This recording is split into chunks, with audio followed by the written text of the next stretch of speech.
Salute a tutti. Al video precedente abbiamo visto come la perizia Zuntini sul delitto del 74 di Borgo San Lorenzo avesse gravi pecche, soprattutto nella ricostruzione della dinamica. E c'è da dire che per far tornare un po' meglio i propri conti in questa ricostruzione, Zuntini cercò di arrotare un po' anche i dati.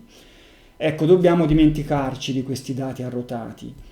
In particolare dobbiamo dimenticarci di una ferita triplice penetrante al fianco destro di Stefania da frammenti di proiettile. Quella ferita probabilmente non è mai esistita, o se è esistita i motivi erano altri, forse le stesse punzecchiature di tutte le altre decine e decine di ferite del suo corpo.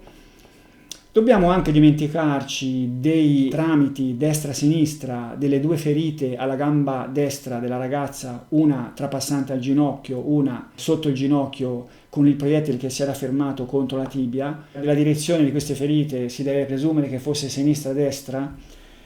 E la stessa cosa dobbiamo fare per i due proiettili che finirono sulla spalliera del sedile di guida. Secondo Zuntini erano arrivati da destra, nella realtà arrivarono da sinistra, altrimenti i conti non possono tornare. Infine dobbiamo dimenticarci della presunzione di Zuntini sul numero di proiettili che aveva il caricatore della pistola. Secondo Zuntini erano 10, nella realtà dovevano essere 8. Allora, la pistola del mostro in almeno un'occasione a Scopeti avesse avuto un 10° colpo, il mostro l'avrebbe sparato. Perché quando inseguì il ragazzo e lo accoltellò, avesse avuto la pistola ancora carica, l'avrebbe usata. Evidentemente aveva sparato 9 colpi e aveva finito il caricatore. La sua pistola era una pistola a 9 colpi, 8 nel caricatore, 1 in canna. Zuntini presunse che quella di Borgo fosse a 11 colpi, 10 nel caricatore e 1 in canna, sbagliando. In effetti dobbiamo nella dinamica giustificare 9 colpi, dobbiamo collocare 9 colpi.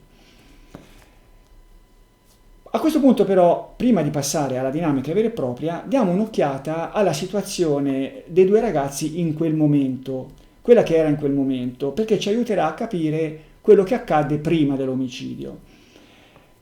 I due ragazzi avevano dei dissapori in quel periodo che risalivano a tempo prima dell'estate. Stefania aveva avuto un flirt con un ragazzo più grande, Pasquale si era ingelosito, poi durante le vacanze la gelosia era aumentata perché Stefania era andata da sola con le cugine a Rimini in vacanza. Si era divertita, insomma, aveva conosciuto delle persone, Pasquale, geloso, era andato a trovarla.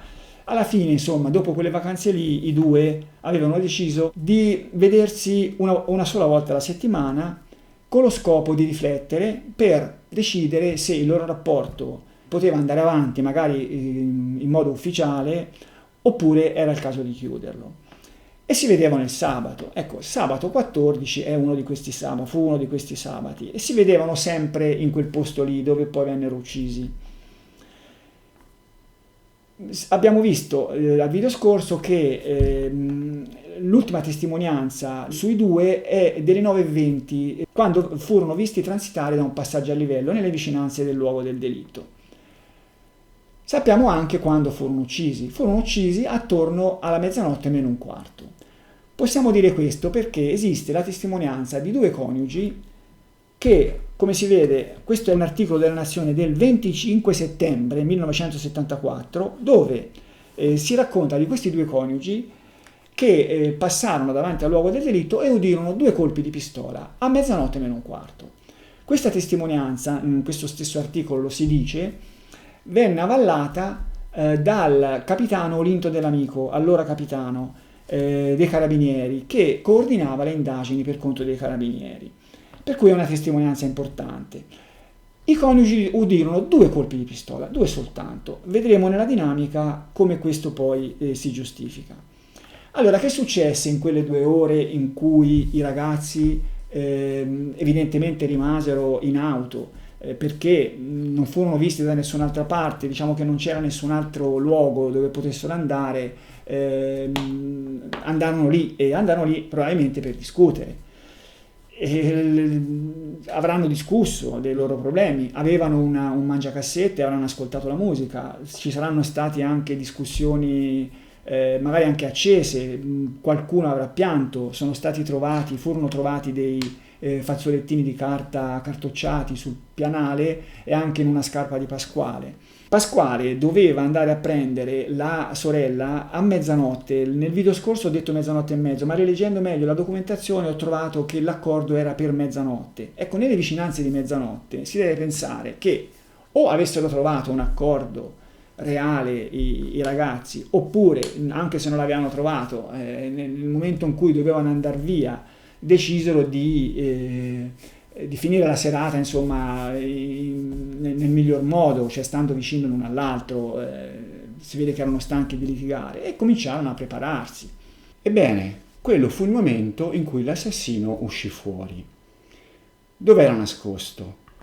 Ma come si vede da questa foto, attorno alla macchina c'erano diversi luoghi dove poteva essere nascosto, forse dietro il primo filare di viti che si vedono dietro la macchina, oppure nelle vicinanze degli alberi che circondavano la macchina. In ogni modo uscì fuori e le aggredì. Ma da quanto tempo era lì? È difficile che fosse capitato proprio nel momento in cui i ragazzi avevano deciso di fare l'amore. Sarebbe stata una coincidenza un po' troppo grossa. Era lì da tempo, addirittura forse era lì dal momento in cui i ragazzi erano arrivati, se non addirittura era nei pressi ad aspettarli, visto che erano andati in quel posto altre volte.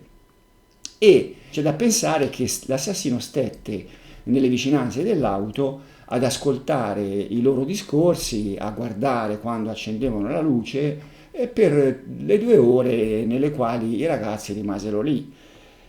Lui aveva una pistola con sé, aveva la pistola in tasca, e in questo periodo non le aggredì, rischiando che la macchina potesse ripartire senza che lui avesse, portato a termine le eventuali suoi propositi. La macchina aveva il muso rivolto verso la strada asfaltata, per cui ci voleva poco a mettere in moto e a ripartire, no? E i ragazzi poi si presume che mentre discutevano non fossero nudi, ma fossero pronti per andarsene. Evidentemente nel momento in cui i ragazzi cominciarono a spogliarsi, accesero la luce, fecero capire le loro intenzioni, successe qualcosa nella mente dell'assassino che lo spinse a uscire fuori e ad aggredirli. Ecco, questo è un comportamento che vedremo successivamente non si sarebbe mai più ripetuto. Negli altri episodi quello che poi sarebbe stato chiamato il mostro di Firenze arrivava e subito uccideva, aggrediva i 2 malcapitati, oppure se era sul posto ad aspettarli, appena questi arrivavano che si creavano le condizioni per l'aggressione, normalmente mentre si spogliavano e avevano acceso la luce, lui usciva e li uccideva. In questo caso invece stette tutto quel tempo ad aspettare. Questo indica che le motivazioni del suo uccidere erano molto diverse e probabilmente era molto diverso anche il suo rapporto con la vittima femminile.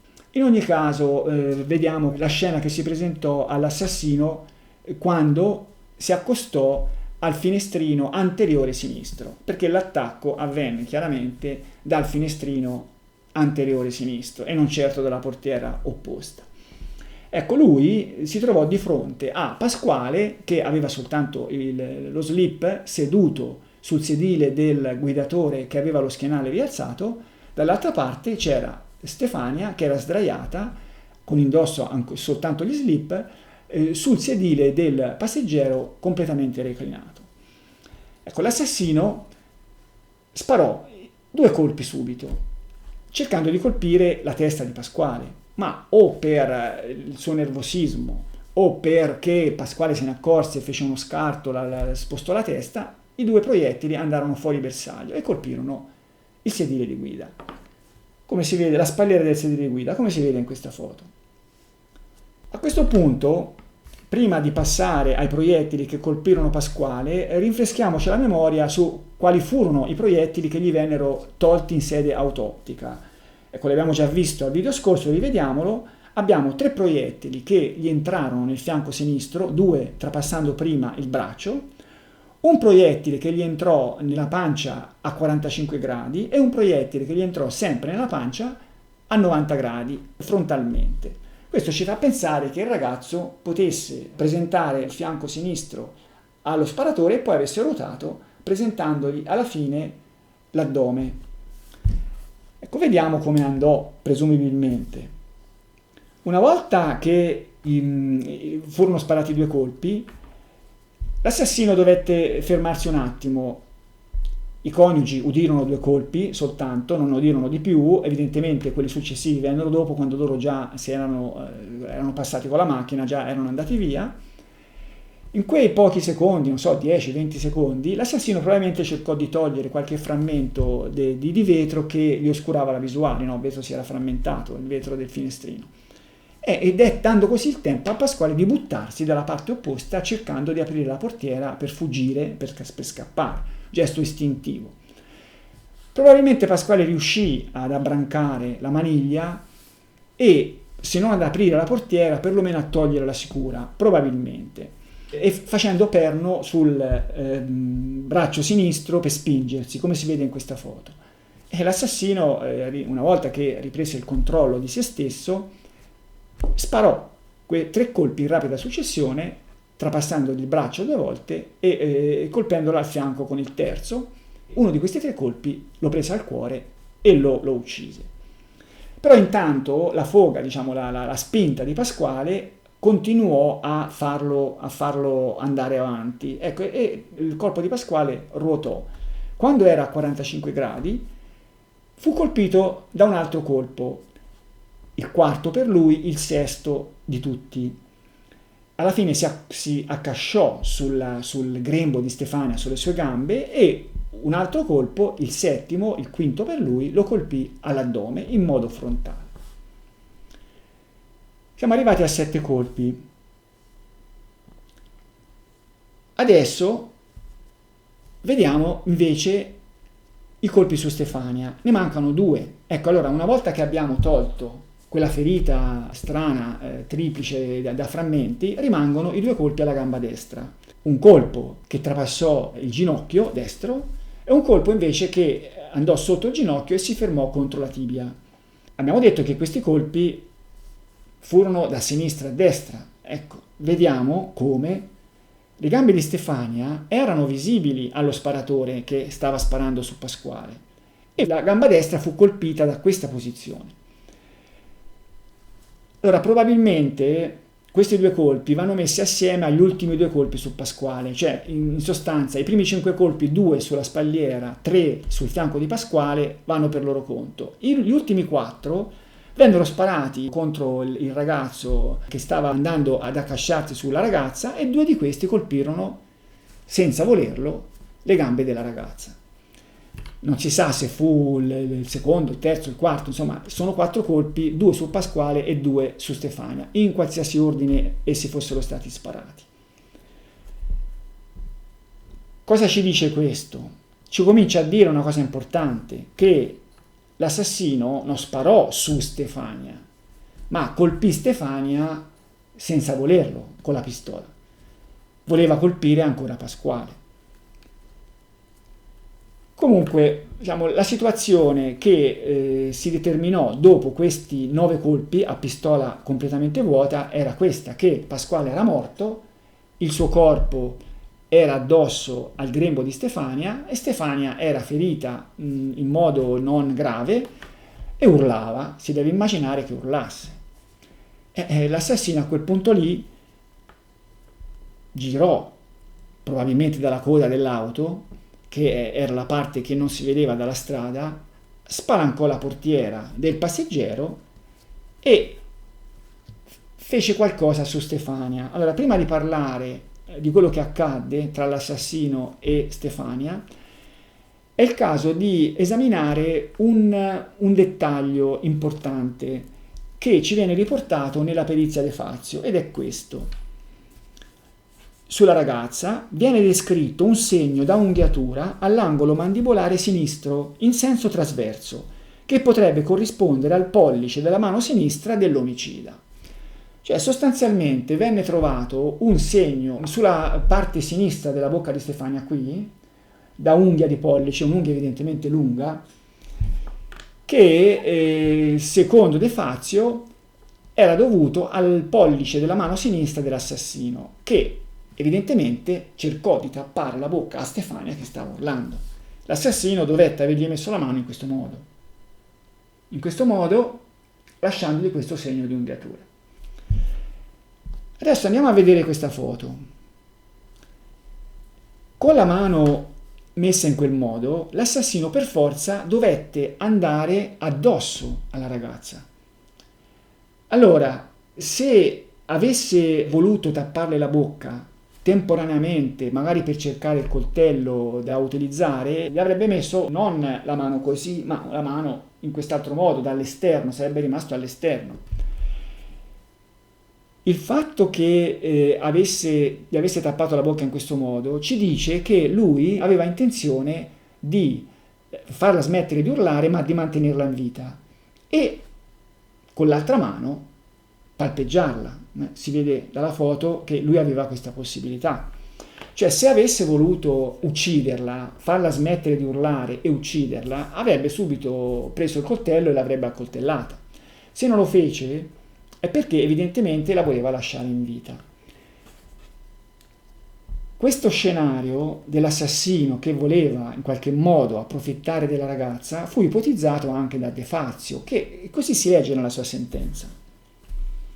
Si potrebbe essere tentati di ipotizzare che in questo omicidio rientrassero inizialmente nelle fantasie e nelle intenzioni dell'autore atti di violenza sessuale o qualche forma di abuso, poi impediti o da una resistenza della ragazza o dalla susseguente furia omicida, o più semplicemente da una mancata erezione o da una incapacità a procurarsi godimento con atti di natura sessuale. Cioè sostanzialmente quello che De Fazio ipotizza è che l'assassino avesse cercato di approfittare della ragazza, non ci fosse riuscito o per una strenua resistenza di lei, magari per un morso che le aveva dato anche sulla mano, o perché lui si era reso conto che quella strada non gli avrebbe portato a niente, non sarebbe riuscito a ottenere nulla in quella situazione. Fatto sta che improvvisamente l'assassino smise con questo tentativo, mise mano al coltello e accoltellò Stefania alla testa, alla faccia e al torace con una violenza inaudita, una violenza che andava ben oltre la necessità di ucciderla, perché evidentemente era in preda alla rabbia per quello che non era riuscito a fare. Poi, esaurita la rabbia, l'assassino si fermò. Dopo le coltellate Stefania era morta anche lei, no? Erano morti entrambi, e per cui l'assassino recuperò un po' di sangue freddo probabilmente e si guardò in giro, andò a vedere se c'era qualche pericolo per lui, qualcuno che magari era arrivato. Questo lo si deduce da un fatto che il sedile dove era Stefania risultò molto imbrattato di sangue. Evidentemente c'era stato tutto il tempo perché il sangue uscisse copioso dalle ferite di Stefania andando a imbrattare il sedile. C'è anche un altro dettaglio che ci conforta in questa supposizione, e che è il sangue sulla schiena di Pasquale. Allora, da questa foto si vedono queste macchie di sangue sulla schiena di Pasquale e anche sui slip intrisi di sangue, che nelle discussioni di una volta sul forum di Ale, mi ricordo, non si riusciva bene a capire da dove arrivassero, erano discussioni allo sfinimento per cercare di capire questa dinamica incomprensibile. Questo sangue fu dovuto probabilmente al fatto che la schiena di Pasquale era contro il grembo di Stefania e quel sangue era sangue di Stefania. In ogni caso, dopo che l'assassino controllò la situazione all'intorno, tornò alla macchina e si apprestò a andare avanti con i suoi propositi, che a quel punto, visto che non era riuscito a mettere le mani addosso a Stefania da viva, lo volle fare da morta. La prima cosa che dovette fare è liberare il suo corpo da quello di Pasquale, che le gravava sopra. Allora, sul pianale davanti al sedile del passeggero venne trovato lo specchietto retrovisore divelto. Ecco, l'assassino probabilmente si attaccò a questo specchietto con la mano destra, mentre con la sinistra cercò di spingere via Pasquale, ma lo specchietto, per la forza che lui dette, cedette e gli cadde a terra. In qualche altro modo comunque riuscì a spingere via Pasquale e lo mandò a sbattere contro il finestrino opposto, con la testa, ecco, che era in questa posizione. Ecco qua che si spiegano eventuali frammenti di vetro caduti all'esterno o l'eventuale bombatura che aveva fatto ipotizzare a Zontini un attacco da destra. Insomma, se c'erano sia la bombatura che i frammenti di vetro fuori, era stata la testa di Pasquale che ci aveva sbattuto contro. Tra l'altro, lo zigomo sinistro di Pasquale venne trovato tumefatto e questo si accorda con questo colpo che lui picchiò contro il finestrino. Una volta che lo spinse via, l'assassino dette 2 coltellate anche a lui, al fianco destro, 2 coltellate, proprio sopra qui all'inguine. E poi si apprestò a tirar fuori il corpo della ragazza. È possibile che lo avesse preso per i piedi e lo avesse trascinato fuori sotto la portiera, lasciandocelo per un po', perché in quella zona venne trovata una macchia di sangue piuttosto estesa. Evidentemente può darsi che fosse ancora non ben sicuro della situazione, magari era passata una macchina, chi lo sa. Insomma, aveva dato un'occhiata in giro e poi prese il corpo per i piedi e lo trascinò dietro la coda dell'auto. Questo percorso è testimoniato da una strisciata di sangue. Perché lo portò dietro la coda dell'auto? Perché era il posto dove chi passava dalla provinciale lo vedeva di meno. Bisogna ricordare che il muso della macchina era rivolto proprio verso la strada asfaltata. Era il posto più riparato. L'assassino a quel punto non si sa bene se avesse avuto una luce o se magari gli occhi si erano abituati all'oscurità, insomma, però con in mano il coltello si mise a esplorare questo corpo che aveva sotto di sé. Cominciò a punzecchiarlo per decine e decine di volte, insistendo soprattutto nelle zone, diciamo, vicino alle zone erogene, vicino ai seni, vicino al pube, anche all'interno delle cosce. Poi, a un certo momento, probabilmente si alzò, andò nella vigna vicina, prese un tralcio di vite e lo infilò nella vagina della ragazza. È un gesto che non va interpretato come un surrogato del coito, probabilmente. Lo stesso De Fazio non lo interpreta come un tentativo di stupro. Lui dice: se fosse stato un tentativo di stupro sarebbe stato condotto con un mezzo più robusto, o con il coltello o con un ramo. Diciamo, lui lo dice evidentemente tenendo conto della casistica che conosceva.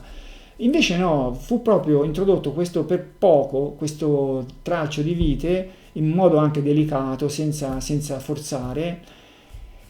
Probabilmente questo gesto va inserito nel contesto di un'esplorazione di questo corpo.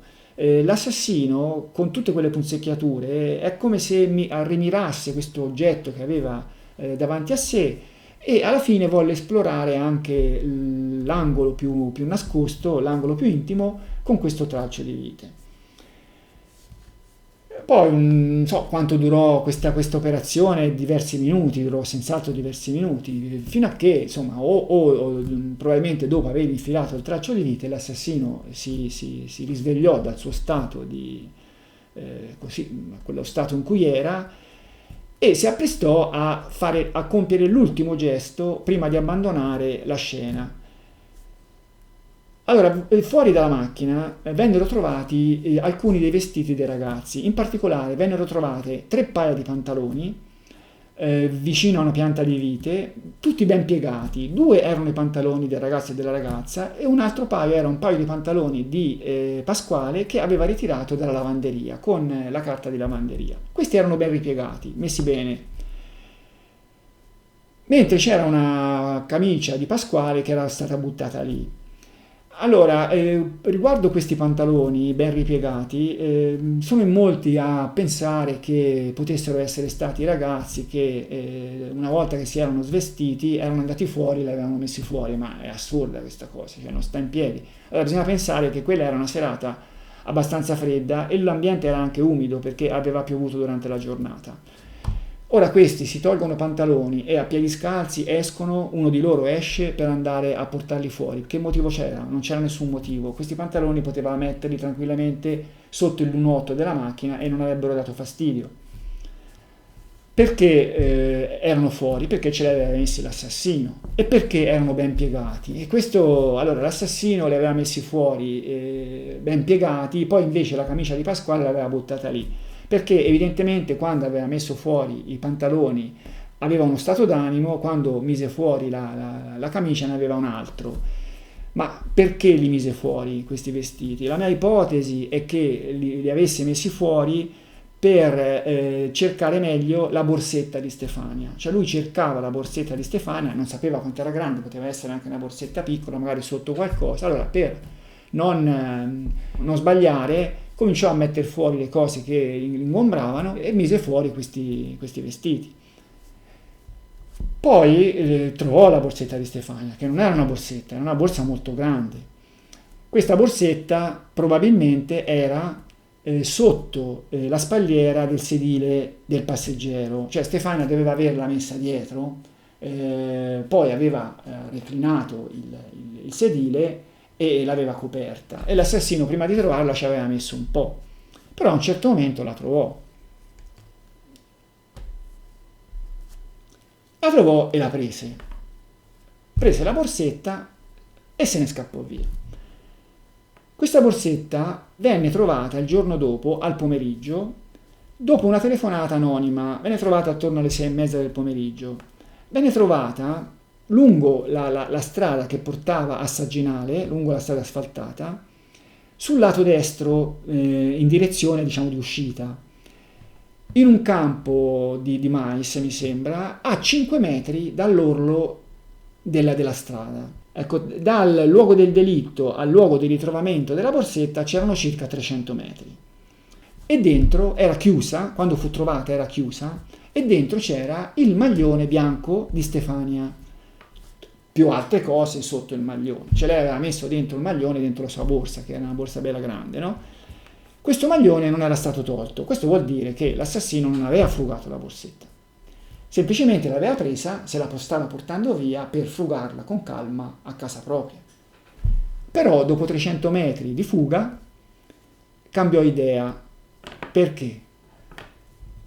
Ecco, questo e altre considerazioni su tanti altri aspetti di questo delitto così importante nell'evoluzione del mostro di Firenze, di quello che poi sarà il mostro di Firenze, avremo modo di ragionare su questi argomenti nel prossimo video.